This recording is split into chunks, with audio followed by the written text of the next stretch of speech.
Bonsoir mes chers amis, bienvenue sur ma chaîne Reading Over the Rainbows.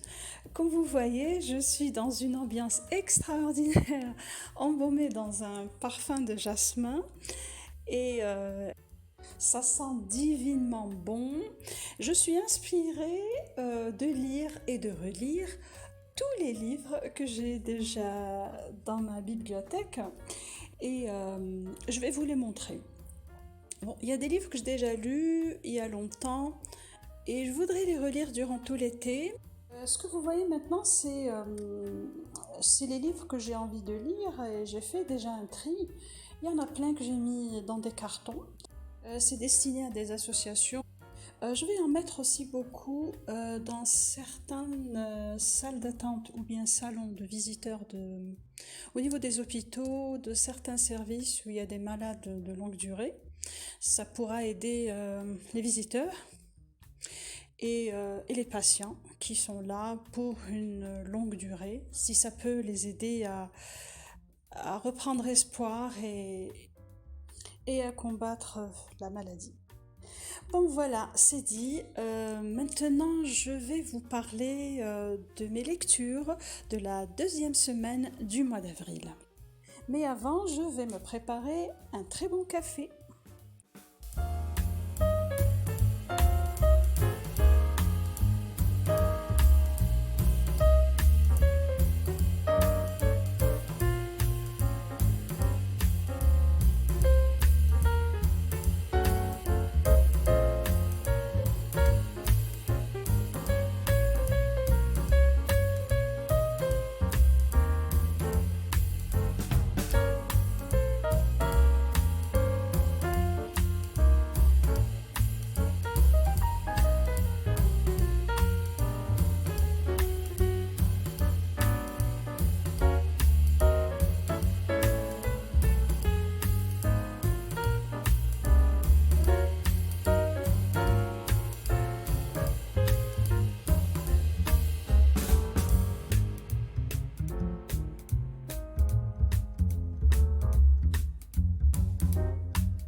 historique de la romance contemporaine, beaucoup de relectures, des livres que j'ai beaucoup aimés.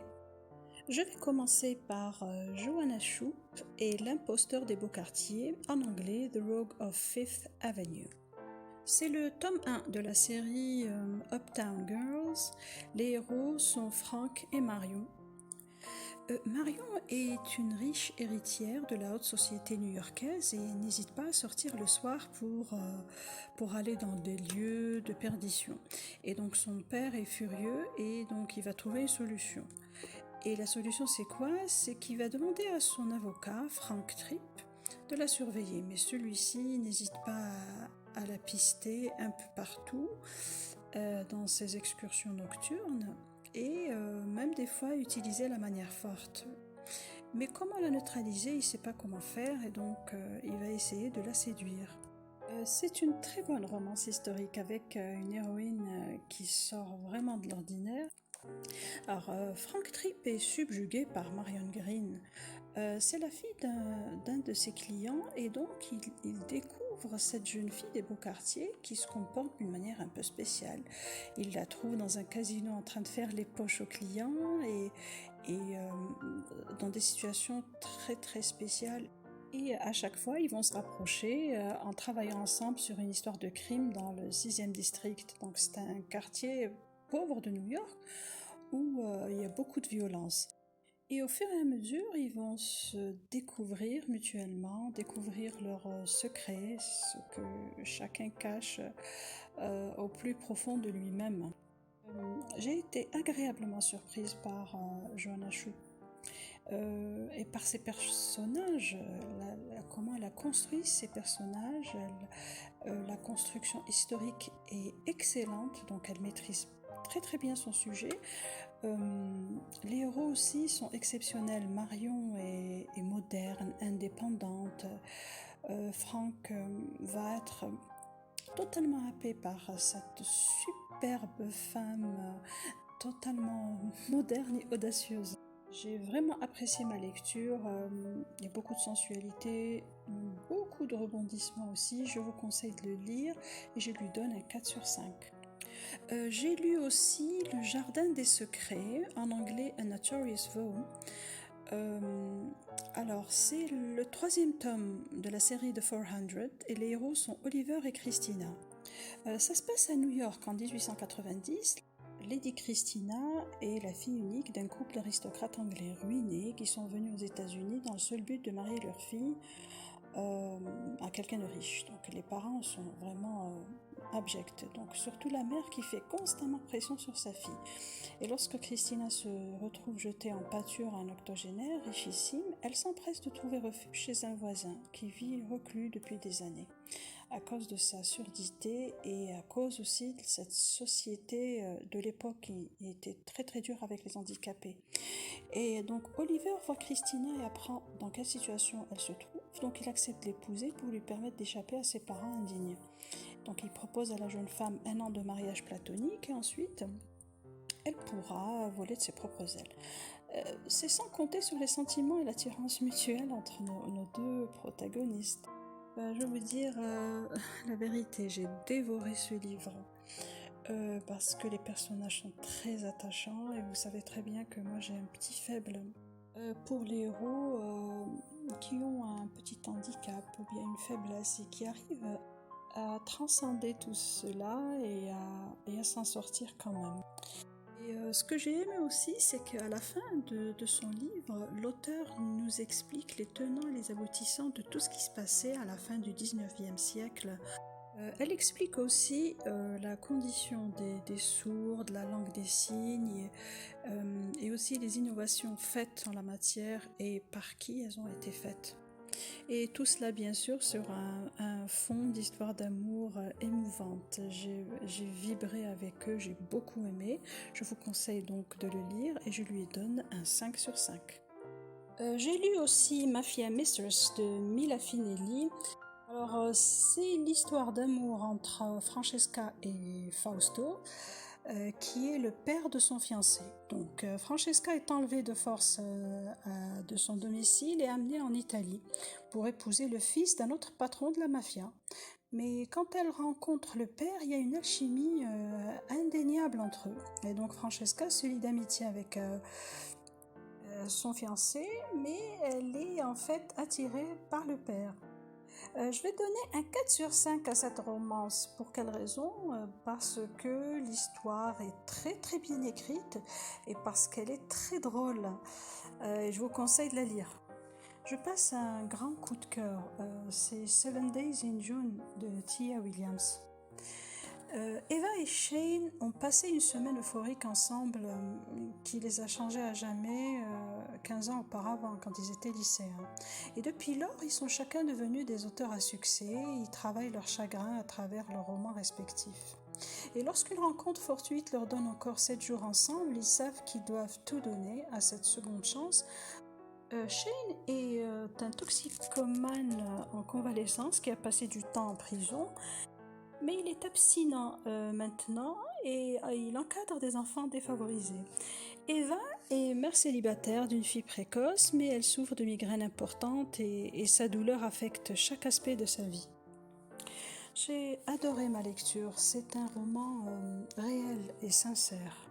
Et c'est l'histoire de deux écrivains noirs et ça sort de l'ordinaire. Et ils ont communiqué pendant 15 ans à travers leurs livres. Ils ont décrit leurs émotions, leurs sentiments, leur détresse et leur désespoir à travers leurs livres. On a l'impression que Tia Williams était en train de critiquer son propre livre en disant que la littérature noire est souvent reléguée à ne parler que de la souffrance et des traumatismes. Et moi j'ai trouvé que c'est très très bien écrit, j'ai vraiment aimé. Je vous conseille vivement de le lire, c'est une expérience exceptionnelle et je lui donne une note de 5 sur 5. Alors je vais vous annoncer maintenant une très très bonne nouvelle. Julie Garoud va publier son prochain livre le 19 juillet 2022. Ça s'appelle Grace Under Fire. Grace Isabelle McKenna, alias Isabelle, a enfin obtenu son diplôme et elle est à quelques jours de son 21e anniversaire lorsqu'elle héritera enfin de ses terres en Écosse que lui a laissé son grand-oncle Compton McKenna. Mais d'abord, elle ira à Boston pour une célébration de l'anniversaire d'un des Buchanan avant d'aller en Écosse pour réclamer son héritage Glen McKenna dans les Highlands. Lorsqu'elle arrive à Boston, elle décide d'aller se promener pour se vider la tête et Isabelle a l'habitude de se perdre dans ses pensées. Et maintenant, malheureusement, elle est désespérément perdue. Alors, elle tente de retrouver son chemin vers son hôtel et un homme blessé trébuche dans ses bras.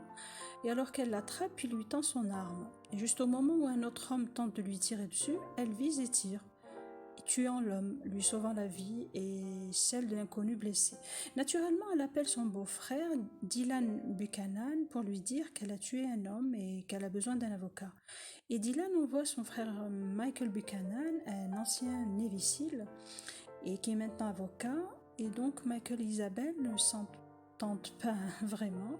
Et Michael l'a toujours malmené, mais Isabelle décide de le tolérer car elle a besoin d'aide. Et au fur et à mesure que l'histoire progresse, on découvre qu'Isabelle court un grave danger. Et malheureusement, Isabelle n'est pas au courant de la menace et quitte Boston pour l'Écosse avant que quiconque ne puisse l'arrêter.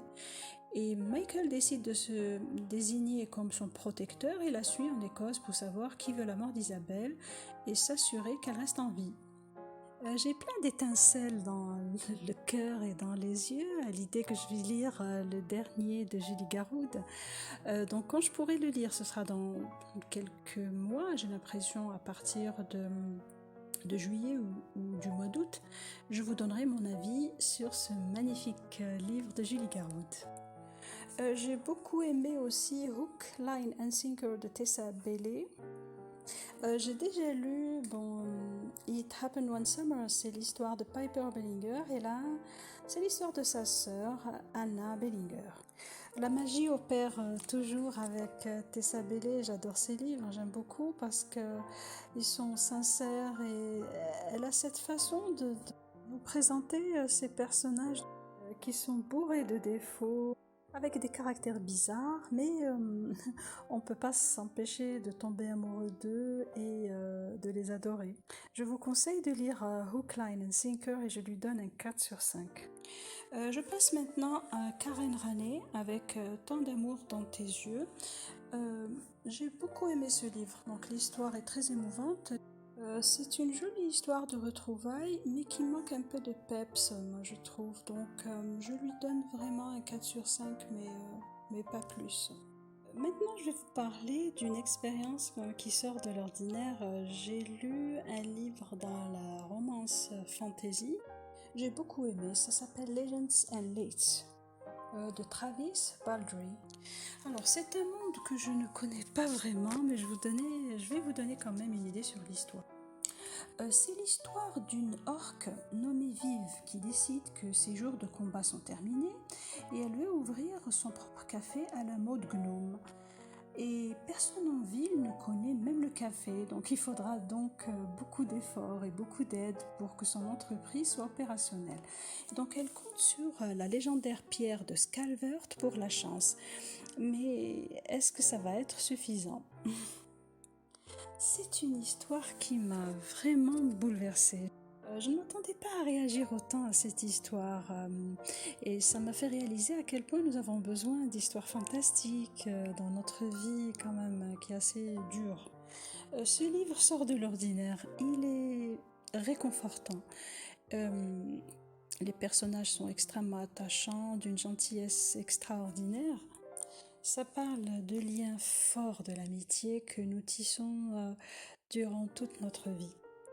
Ce n'est pas une romance classique, comme on a l'habitude de lire, mais c'est une histoire d'amour et d'amitié communautaire. On devrait quand même en prendre de la graine, hein. Je me dis que Legend and Lates est comme un très bon café. Il est à la fois délicieux et réconfortant. J'ai beaucoup aimé le personnage principal, Vive, qui est un personnage extraordinaire. Et j'ai aimé aussi les personnages secondaires, qui sont pas nombreux, hein, mais Cal, Timble, Tandry, ils ont construit une aura magnifique autour de Vive, une aura de gentillesse, d'honnêteté et d'amour profond. J'ai beaucoup aimé ce livre. C'est une véritable pépite, je vous conseille de le lire et je lui donne un 5 sur 5. Mes chers amis, ma vidéo sur les livres que j'ai lus pendant la deuxième semaine du mois d'avril est terminée. J'espère que ça vous a plu. Donnez-moi votre avis dans les commentaires. Si vous avez aimé ma vidéo, likez-la et abonnez-vous. Et je vous dis au revoir et bonne lecture.